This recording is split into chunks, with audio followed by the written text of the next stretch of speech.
The obvious problems I had were I was trying to write something, and for example, I did not know, should I put a comma here or should I not put a comma here? So English grammar helps with that kind of thing. It also helps with reading other people's stuff when you're wondering, is this ambiguous? Am I reading it wrong? Am I confused? Did the person write it wrong? Like, did they make an error or am I making an error? Or what's going on?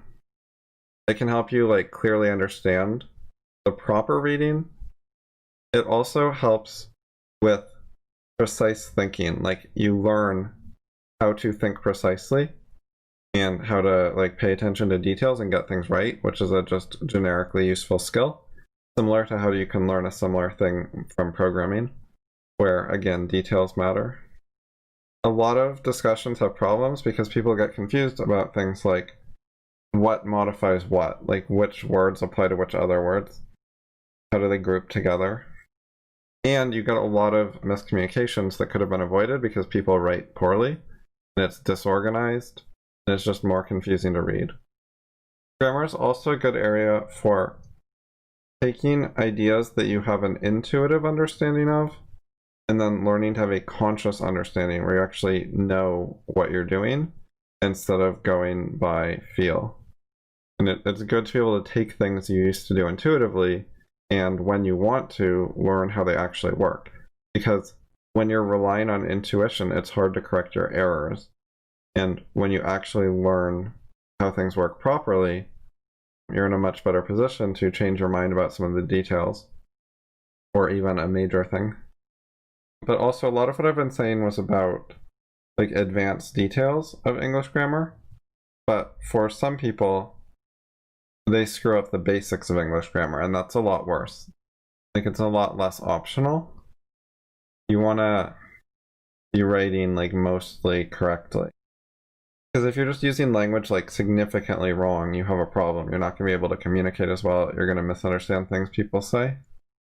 But if you're like top 5% fluent English speaker with a large vocabulary and like good intuitions about language, then from there you can get into like learning the actual details. But if you're not that level, then that can cause like serious communication problems, and like a lot of precise statements will just be missed by you, where someone was trying to say a specific thing and you're just reading vaguely the ballpark of what they said. It comes from a verb, like it actually is a verb. You can't get rid of the historical roots of like to sing, like where is that coming from, why does it exist, what does it mean? It is related to the verb sing. So with me and my, the my sounds fine, but if you change it to Joe versus Joe's, I think you should be able to talk about Joe doing something, not just Joe's doing something possessive, which sounds pretty non-standard to me. And I think the basic thing going on is the phrase or clause as a whole functions as, while internally the words have their interactions or relationships. Yeah, I don't think songs is a modifier. I agree. Yeah, I think songs, I agree with that as well. For me personally, I already knew what sentences meant in the vast majority of cases. My intuition for that was already really, really good, so I could figure out what stuff meant. But my grammar knowledge makes it easier for me to verbalize why the sentence means what it does and explain it to other people and show it to them and like break it down and communicate my reasoning more. And for people who are less good at grammar or less good at reading and make more mistakes, then it will more often, having knowledge of grammar will more often let them fix those mistakes because they come up more often. This is incorrect. I think that this is pretty funny when you read it the other way with the other example. When I make America in a great way. That's definitely not what the phrase means. One of the difficulties with grammar knowledge as the key to what people said is that it's really useful up to the point where you have as much grammar knowledge as they do, but it's not very useful past that because they're not using grammar knowledge they don't have. Like, they weren't basing what they said on grammar knowledge they didn't know. So if you know less grammar knowledge than them, it's a problem because they'll be using grammar that they know but you don't. If you know more grammar knowledge than them, it's not directly useful in a simple, straightforward way for reading what they said, because you just know extra things they're not using. It's just because English developed that way, like verbs were useful, so people found more ways to use them. I think that's just the main thing going on. The same way that we take nouns like wood, and we start using it as an adjective to describe a wooden desk. And there are plenty of examples like that where there's no inflection change, like you can have a metal desk. It's not like there's no en ending necessary, it's like the exact same word. Metal can be a noun or adjective without even the inflection change. I think both of these are actually phrased to make it sound sort of like want something as a modifier, whereas I think songs as an object, which is a little bit different. It's kind of like she loved singing when the action of the singing was songs. Oh, I see. So you're saying exercise is like metal, wood, and toy. That makes sense. You got it with like grocery store as well. I don't think grocery is like a proper adjective. It is serving as a non-finite verb. It's just not serving as a finite verb. I think it really helps to look up what they are.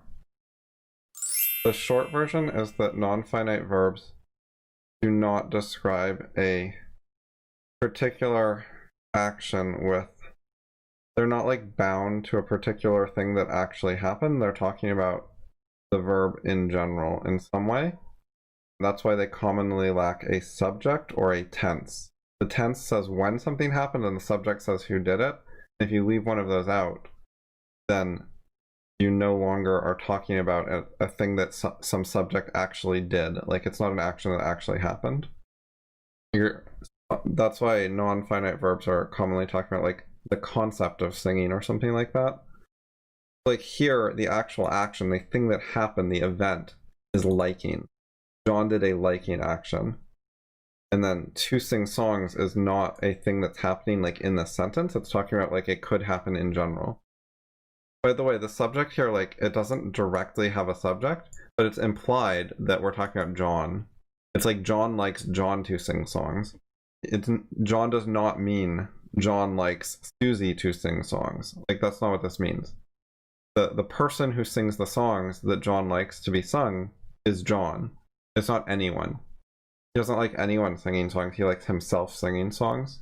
So there actually is a subject here, even though there's no subject like directly there. It's just implied. But what there isn't here is a binding to a point in time. Like John sang songs is saying there was a point in time in the past when that action actually happened. But to sing songs, or John to sing songs, is not something actually happening, which is like a finite verb is bound to a particular something. Like it's finite because it's limited to some sort of actual event or action or something like that. Whereas a non-finite verb in some way is like unbounded, unlimited. It's not specified fully. Yeah, that's it. Finite verbs, like you're fully specifying an event, whereas non-finite verbs, like some part of it is unspecified. In this case, it's talking about singing songs in general. So it's not specifying when they get sung, or not fully. Like it's not like yesterday John sang a song is specifying like a particular thing in a way that to sing songs doesn't. Hopefully that's clear enough, but also look it up helps. The implied subject thing is actually similar to prepositions. Sometimes you can find English sentences where you see a preposition and it doesn't have an object right after it. Like sometimes prepositions are in the end of sentences. So if it's the last word of a sentence, there's clearly no object after it. But I looked at some cases, and in every case there was an implied object. Meaning you could think about it and say, what does this preposition actually apply to? You can figure out what earlier thing in the sentence it was actually dealing with. Because like the concept of, say, of doesn't actually make sense by itself alone. You have to figure out if there isn't some noun right after of, then it's implied that it has to do with something that was already mentioned. That is similar to sing songs, doesn't have a subject right before it, but it's implied that we're talking about John singing the songs, not everyone doing it. You get actually subjectless verbals more with participles and gerunds, I think. Or is it gerunds? Yeah, I think gerunds. Because people say things like singing is cool. And in that sentence, singing does not have a subject. It means anyone singing, singing in general. Or if you say like a broken window, the non-finite verb break in that sentence doesn't have a subject. It's not saying who broke it. It doesn't tell you anything about who did the breaking action. If you have the infinitive as the subject of the sentence, like to fart is gross, then again, it doesn't have a subject. It means like anyone farting. It's not saying who does the farting. How much time they need to understand the grammar completely depends on how much they already know. Because like, to be fair, you would have to start with like an infant, like, you know, they're born and then they start working on understanding grammar. So like infants cannot speak for months, like a year or something. And they certainly don't know grammar very well for, say, 5 or more years. So it takes a lot of work, but you and other adults have already done a lot of work to understand grammar. Even if it's in a different language, there's a lot of overlap. And then it also depends a lot on how good someone is at learning. But the article was meant to be like pretty understandable to most well-educated, intelligent people who are reasonably fluent in English, like who don't sound ESL or something and don't sound like children when they write. It doesn't take super long to read, and if one can remember what it said reasonably well and only like refer back to things a few times and then maybe do a second read later, then it's mostly like how much practice time do you need? I would think the typical person should practice more than the example sentences I put in the article, but how much more is hard to say. I think one of the ways the grammar stuff is useful is if you want to like analyze some philosophy text. A lot of times people get stuck. They're just sort of like, I don't know what to make of it, I don't know how to analyze it, I don't know what to say about it. And they're often like, they don't fully understand it. And when you're stuck, one of the things you can do is start breaking down the grammar. And that'll help you find a way to make forward progress that's relatively easy. It's not necessarily going to make a huge amount of forward progress, but it can often be something. And just making a little bit of forward progress sometimes makes something else easier and can snowball. I forget if I posted this, but I think it's like make Joe angry means make Joe be angry.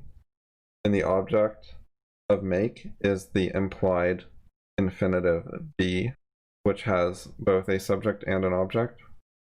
That is my best interpretation in general, but I think makes it like elegant instead of just giving it like calling it a special case or saying there's a special rule, or some verbs just take two like object-like things. That you shouldn't view of the game as an object complement. It's just a like regular modifier. You don't need a special category. This one also I think does not need a special category because it's in a positive, or at least like very similar to an appositive. In my reading, angry is an adjective too, because it's make Joe be angry, and be is a linking verb, taking angry as a complement, not an object. These are actually awkward as appositives because that's normally like noun noun, but this is like noun adjective. It's a little different. I think it's still in the same ballpark. I think that this is too inelegant, and I don't agree with this as a way to read it. It's like too much rewriting and trying to restructure the sentence, and in a way that I don't think is like the actual intent. I do agree it's talking about the pig's condition though. To some extent, dashes can do anything. Like they sort of break normal grammar and let you just throw stuff in. However, there's also like a progression. I think Peikoff talked about it in his grammar lectures, where parentheses are more of an aside, commas are like a medium amount of an aside, and dashes on the other hand. So parentheses are for stuff that's like less important, like significantly less important than the other stuff in the sentence. It's like a side note. Commas phrases typically are stuff that's a little less important than the main part of the sentence. You're setting off to the side like a little bit, whereas parentheses are setting off a lot. Dashes, on the other hand, are for things that are like important, like you want attention for them. Like parentheses, it's like less attention, like a lot less. Commas a little less, and dashes are like more attention. It's like something to grab your attention. So that's why they don't work well for parentheses in general. So it's not that like, it's not a strict grammar rule where you couldn't use dashes, because they do set things off. Like they let you have a separate phrase like embedded in something. They're actually the best at interrupting the usual grammar of the sentence and just letting you insert something wherever you feel like it. But as part of that, they're like attention grabbing. So as a style issue, you normally don't want to use them for minor points. If there's no to here, like in English, we just leave out the to in this case for whatever reason. I don't know the exact rules for when you put the to or not. But yeah, I get what you mean. You just meant the infinitive form of be, not the present tense or something.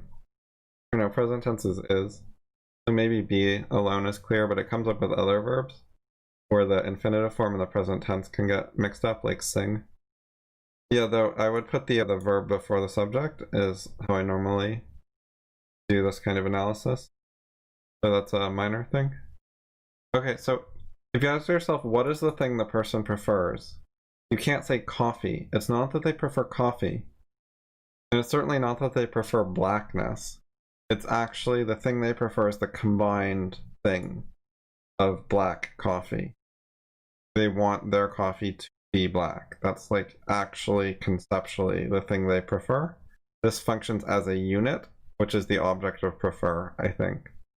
They explain something like that in a link that Anne found that I liked. I think it might be the same thread if I just go back enough. Oh, maybe it was this last one? Or this one? There's so many links. Okay, so this page claims there are subjects of infinitives, but does not give much detail. So there's one that had some useful comments. Oh yeah, I think this is like what I wanted to find. Okay, yeah, that was it.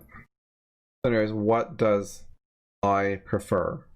The answer is my coffee to be black. It's like the whole thing. Yeah, the reason non-finite verbs can make nouns.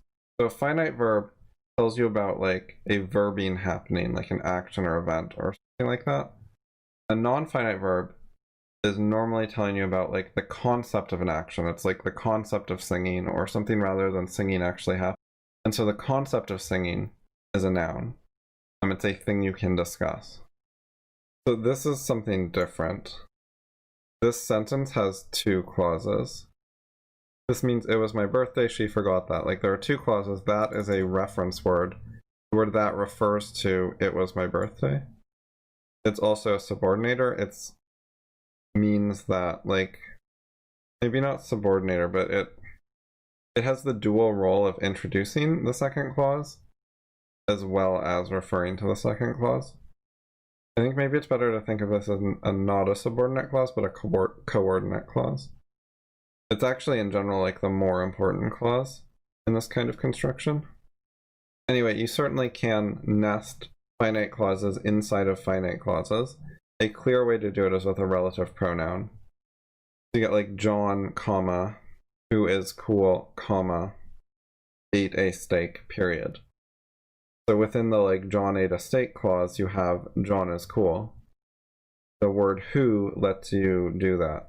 It lets you put a finite clause within a finite clause. I think, by the way, that it's important to differentiate between nested finite clauses and non-nested clauses, where they just have a conjunction between them and the two clauses are separate, versus one clause is inside the other clause. I think that's like a major distinction that a lot of grammar materials don't emphasize or explain properly. Instead, they talk about dependent and independent clauses, which I think is really confused, and I never talk about that. And I think that nested and non-nested clauses is a similar concept to dependent and independent clauses. Like it applies to a lot of the same things with the same answer. But I think it's a much better way to look at it. I don't really view it was my birthday as a noun clause. I think that that is the direct object of forgot, and it was my birthday as a regular finite clause, basically, and that the word that refers to this other clause. I don't think this is weird if you understand what non-finite verbs are, like I was explaining earlier. I don't see why that would be weird. A non-finite verb is a verb. Like literally, it's just a verb where you're not fully specifying that an action actually took place with a particular actor and a particular like event or point in time or whatever where it actually happened. Information is being left out. Some part of what's going on is left like unspecified, unbounded, rather than like limited to what you just said happened. So infinitive clauses nest inside finite clauses more easily. If you want to nest a finite clause inside a finite clause, now your sentence has two different actions that actually happened, and that is a different sort of thing, and you need some sort of conjunction or relative pronoun or subordinator or something to allow that, because normally a sentence has one action. You're talking about one event, one verbing, one happening. If you have two of those, you need something that allows it. However, it's completely fine to throw in some non-finite verbs because you're still just talking about like the one thing that happened. And then you have, e.g., if you have singing is fun, it works fine. Like you don't need to, the singing can just play the subject role. It doesn't need to have a conjunction or a relative pronoun or anything. Finite clauses do not directly go into typical sentence slots like object, subject, complement, adjective, adverb, because a finite clause is a different and bigger, like more complicated kind of thing than those smaller parts of speech. But a non-finite clause, it gives less information than a finite clause, and that's why it's able to fit into those slots for smaller things better without being like introduced something. Yeah, and I think conceptually the infinitive makes sense there. Like him and angry are actually linked, just like with a linking verb. Conceptually, like I think it's the same as if you're sort of saying him is, like you could say him is angry, I made that. If you said something like that, like you're not screwing up the concepts. The linking verb link between him and angry like seems fine to me. I don't think that's changing the meaning. I did change the meaning in other ways. Like I said, I made that happen. Like there were some changes there, but you could correspond it more precisely if you wanted to. Okay, I don't agree with this. It's not like super wrong. Like it's not like violating the hard rules of grammar, but I don't think it's like the best interpretation. This is not how I would say it. Like I don't like the concept of a dependent clause, but it's not wrong. It doesn't really explain why though. This is a bad explanation. It's not very conceptual. It's very parochial. It's just giving some specific details that commonly apply. But it doesn't even mention like the common lack of subject. And it definitely doesn't explain the concept of a finite verb talking about like an event that actually happens versus a non-finite not doing it. I don't think I've read that somewhere like directly saying that. I think that was just sort of what I figured out was going on. Anyway, yeah, I think independent and dependent clauses are bad concepts, but basically I think yes. I don't think it just sounds that way. I think that was like the intention. I think that was like the goal of that phrasing, which I think is wrong. I don't think it was just like an accidental sounding. I think it was the design, like the intention. But yeah, I agree. I don't think the object complement explanation is much of an explanation. Like it doesn't say how or why it works. In the way that I think the implied infinitive, I think it makes it like really clear what's going on and how it works and like why it means what it means. Whereas the object complement is just sort of like you can throw in extra words there. It doesn't really, yeah, it doesn't give you enough info, I think. Yeah, I agree. Clause is the better word when there is a subject and a verb. Well, you can say, as I do, that the full clause is, it was my birthday. It gives you the information about what was forgotten. Colon, quote mark, it was my birthday, end quote, period. Or like, she forgot the following fact, colon, quote mark, etc. That works kind of like a shorthand for constructions like that. No, I don't agree with this attitude that only finite verbs should get clauses. They have to function as other parts of speech because they're giving less information than a finite clause gives. So it can't have the same role in speech as a finite clause. It has to be something else because it's different. And in particular, it's smaller. It's less information, so it should be some smaller thing like a noun instead of a finite clause. Like a non-finite clause is better at taking the noun slot in a sentence than the finite clause slot in the sentence, because it's smaller than a finite clause. Oh, here, yeah. Out at that is the key thing. And then if you look up what it means as an adverb, I think you'll find that it works well. I'm not seeing the definition, remember. I'm going to check other dictionaries. Oh, here we go. Yeah. Like, chill to the fullest extent possible, I think makes a lot of sense for what the meaning is. They seem to be frequently just some words got used together a lot, and now they have an idiomatic meaning. But frequently you can just interpret the words according to their original meanings or some specific meanings, and you get like roughly the same thing. Yeah, exactly this. So people are just treating a bunch of stuff as special cases when they don't actually have to, I think. There might be cases where the combined phrase takes on a meaning that is different than the sum of its parts. There probably are some cases like that, but I think most of them aren't. I think most of them like reasonably well fit the meanings of the individual words used. A relative clause can function as an adverb as well. You have like the running that was fast, or that wasn't a finite verb. What about like John ran, which was unwise, on his way home? Is which was unwise an adverb clause modifying ran? Or maybe it refers to the whole thing John ran and says that was unwise? But that would also be an adverb, not an adjective, if it did that.